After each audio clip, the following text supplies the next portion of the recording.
Morning light slowly filters through the thin mist drifting above the Amazon canopy. The distant sound of the river moves softly through the clearing. Inside the expedition camp, most of the team is still waking up.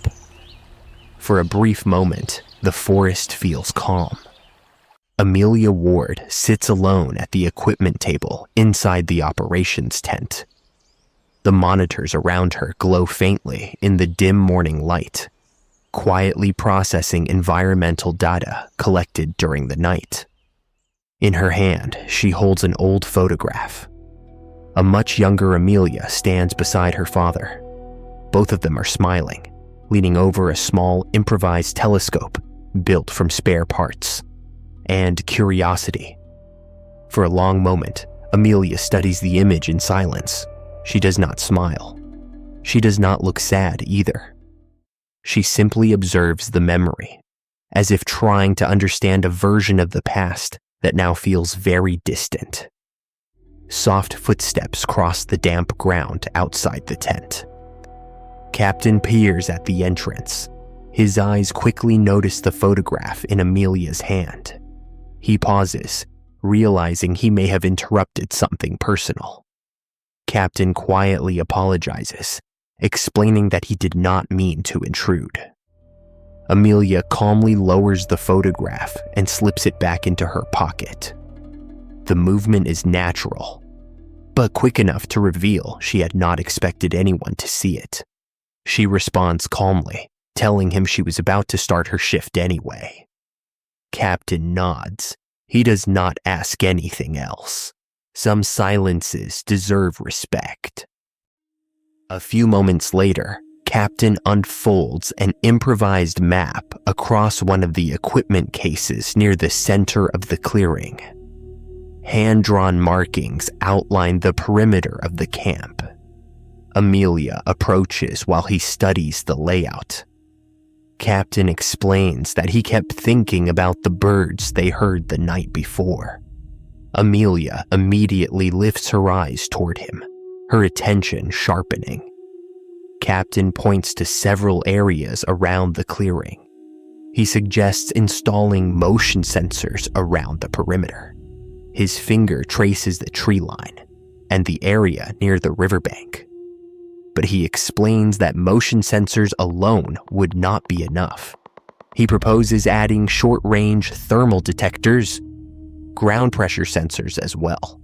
Small devices, almost invisible once placed in the forest floor. Amelia crosses her arms, clearly interested now.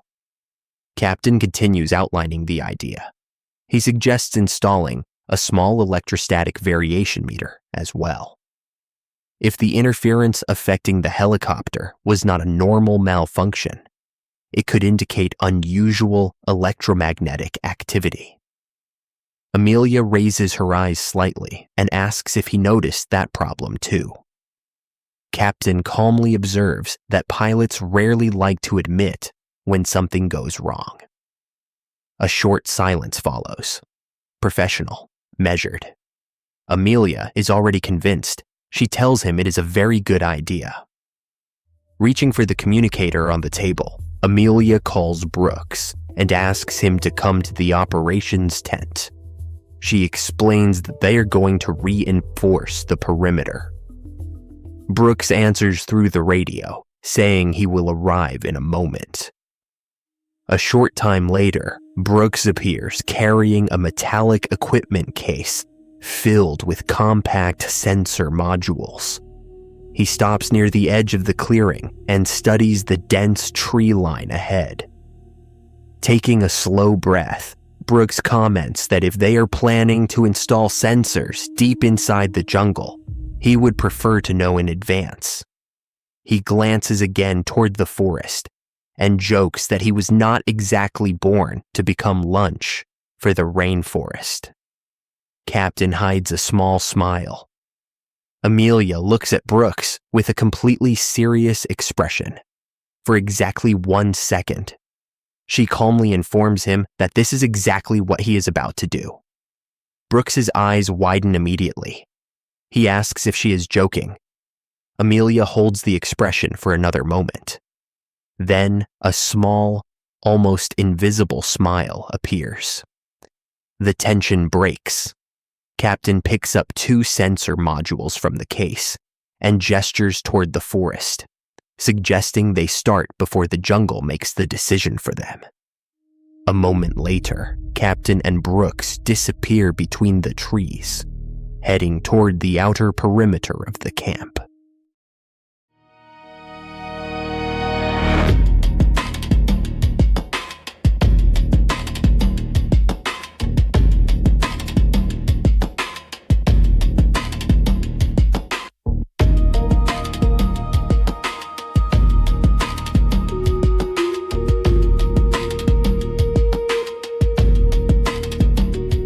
Inside the main operations tent, the atmosphere becomes quieter again, more technical, more focused.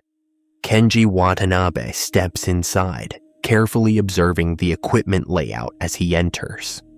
He is organized, precise, the kind of person who notices patterns others often miss. Kenji asks if the systems are running properly. Amelia is already seated in front of the monitoring screens. Multiple graphs scroll slowly across the displays. She confirms that all systems are online and explains that the perimeter sensors are currently being installed. Kenji studies the data for a moment. Then he leans slightly closer to one of the screens. He suggests beginning a triangulation of the impact point.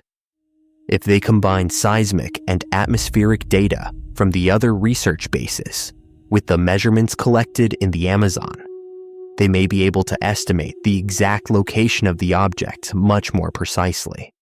For a moment, the conversation becomes pure science, pure analysis. Amelia nods slowly. She agrees with the idea, but adds one important condition. They are not going there yet. Kenji tilts his head slightly, curious. Amelia briefly glances toward the distant tree line outside the tent. First, she explains, she wants to understand exactly what they are measuring here. If there is electromagnetic interference near the impact site, approaching it too soon could be dangerous. There may be instability in the surrounding area. Kenji absorbs the thought. After a moment, he asks the question quietly. Does she believe the object is still active? A small silence fills the tent. Amelia studies the graphs in front of her. Then, almost unconsciously, her eyes drift toward the forest again. Finally, she answers. She believes that whatever happened here has not finished yet.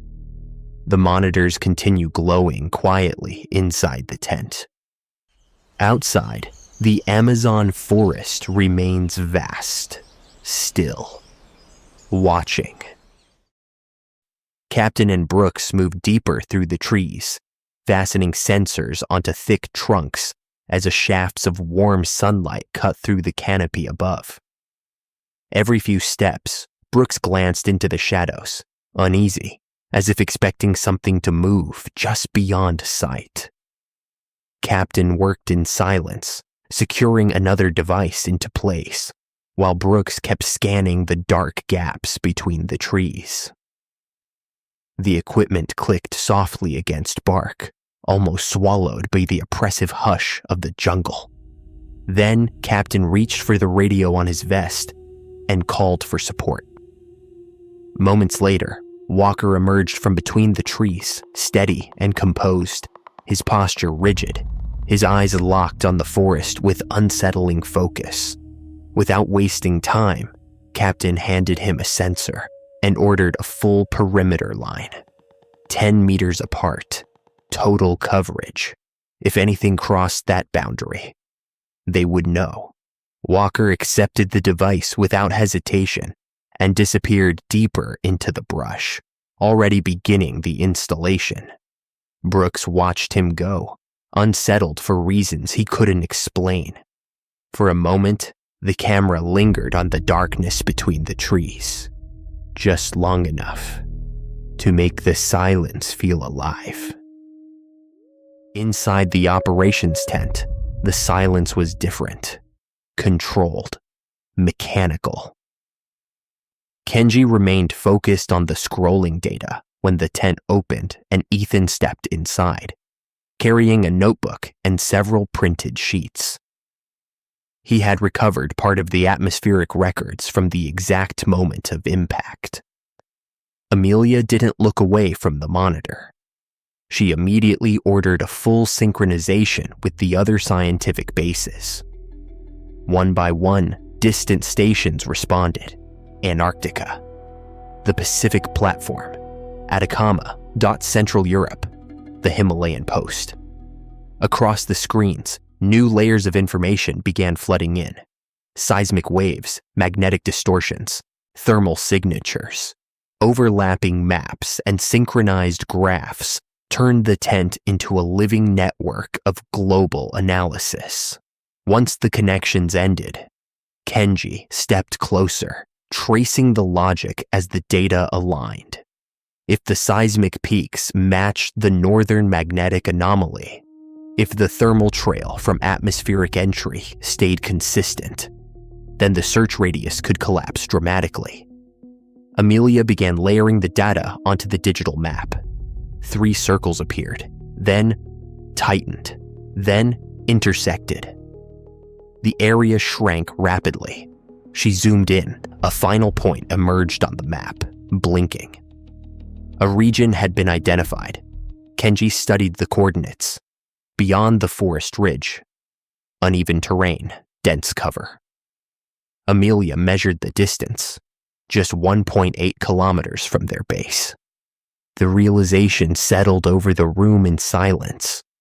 Whatever had fallen from the sky, it was close. As soon as the perimeter installation was complete, she would speak to Captain. Because now, the question was no longer where it had landed. The question was how to approach it.